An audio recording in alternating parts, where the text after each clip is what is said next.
Praise the lord. ప్రభునామమునకు స్తోత్రములు కలుగునుగాక. ఈరోజు పాఠ్యాంశము, దేవా పాపినైన నన్ను కరుణించుము. లూకాసు వార్త 18వ అధ్యాయము 13వ వచనములో ఇక్కడ ఇద్దరు మనుషులు దేవాలయమునకు ప్రార్థన చేయుటకు వెళ్ళి ఉన్నారు.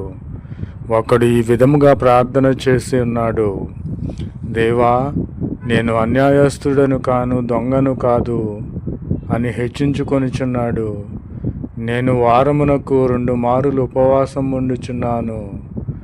నేను వారి వలెను వీరి వలెను లేదు, పాపము చేయలేదు అని డంబములు చెప్పుకొనుచు హెచ్చించుకొనుచున్నాడు. కానీ ఇతని ప్రార్థన దేవుడు అంగీకరించలేదు. ఎందుకంటే ఇతను హెచ్చించుకొని ప్రార్థన చేసి ఉన్నాడు కనుక. మరి ఒకడు ప్రార్థన చేసి ఉన్నాడు: దేవా, పాపినైన నన్ను కరుణించుమయ్యా. ఆకాశము తట్టునకు కనులెత్తుటకైనను నాకు ధైర్యము చాలదయ్యా. నేను పాపిని ప్రభువా, నన్ను కరుణించు ప్రభువా. నన్ను దయతో క్షమించు, నా పాపములు నా యొద్ద నుండి తొలగించు ప్రభువా అని ఎంతో రోదనతో ఆర్తనాదము చేయుచున్నాడు. ఈ యొక్క ప్రార్థన తగ్గింపు ప్రార్థన కనుక దేవుడు అంగీకరించి ఉన్నాడు.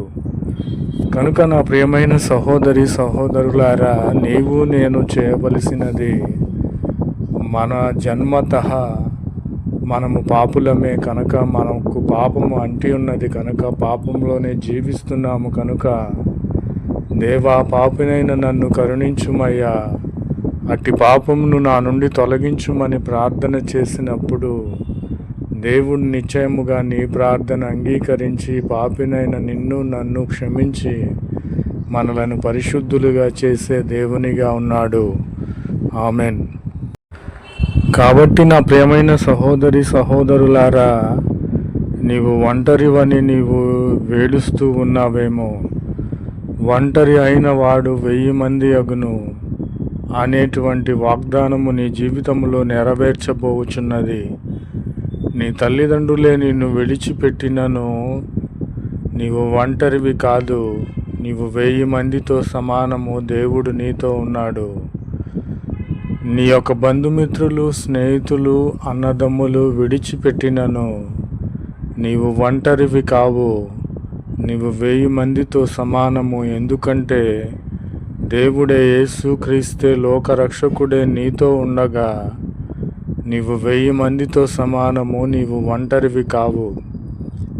నీకొచ్చిన బాధలను, శ్రమలను, ఇరుకలను, ఇబ్బందులను, అవమానములను బట్టి నీవు ఒంటరివని నీవు ఏడ్చుతూ ఉన్నావేమో. నీ కన్నీటిని తుడిచే దేవుడు యేసుక్రీస్తు నీ కన్నిటిని నాట్యముగా మార్చి నీ యొక్క దుఃఖమును సంతోషముగా మార్చుచున్నాడు. కనుక నీవు ఒంటరివి కావు. నీవు ఒంటరివని నీవెందుకు అనుకొనుచున్నావు?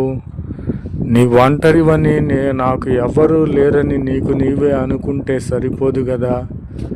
కాబట్టి నీవు ఒంటరివి కావు. నీతో లోకరక్షకుడైన యేసుక్రీస్తు ఉన్నారు కనుక నీవు 1000 మందితో సమానము. నీ ఒక్కడివే. నీ బలమేంటో నీకు తెలియదు.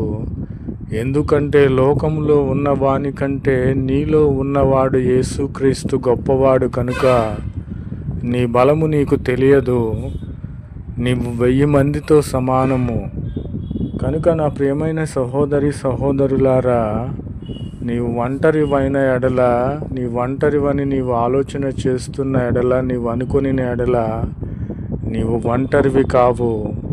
నీవు 1000 మందివి అని నేను నిశ్చయముగా చెప్పగలుగుచున్నాను. Amen. Praise the Lord. Jesus, the name above every name. యేసు నామము అన్ని నామముల కంటే పైనున్న నామము. కనుక నా ప్రియమైన సహోదరి సహోదరులారా, నేను చెప్పుట కాదు కానీ మీరు తర్కించండి, మీరు ఆలోచన చేయండి, వెతకండి. నిజదేవుడు ఎవరు అనేది మీరు వెతికిన ఎడల ఎవరును మీకు కనబడరు, కానీ యేసుక్రీస్తు మాత్రమే మీకు దర్శనమిస్తాడు. యేసుక్రీస్తు మాత్రమే మీకు కనబడతాడు. కాబట్టి Jesus the name above every name. యేసు నామము అన్ని నామముల కంటే పైనున్న నామము. ఈయన సర్వాధిపతి, సైన్యములకు అధిపతి, రాజులకు రాజు. ఇంతే హిలాహి, ఇంత హబూరత్, అదోనాయ్. కాబట్టి నా ప్రియమైన సహోదరి సహోదరులారా, రాజులకు రాజు, ప్రభువులకు ప్రభు అయి ఉన్నటువంటి వాడు, అన్ని నామముల కంటే పైనున్నవాడు, సకల దేవతల కంటే పైనున్న దేవుడు, శ్రేష్టమైన వాడు. ఈయన తప్ప వేరొక్క దేవుడు లేడని నేను నిశ్చయముగా చెప్పగలుగుచున్నాను. కాబట్టి నా ప్రియమైన సహోదరి సహోదరులారా, యేసుక్రీస్తు నామమే అన్ని నామముల కంటే పైనున్న నామము.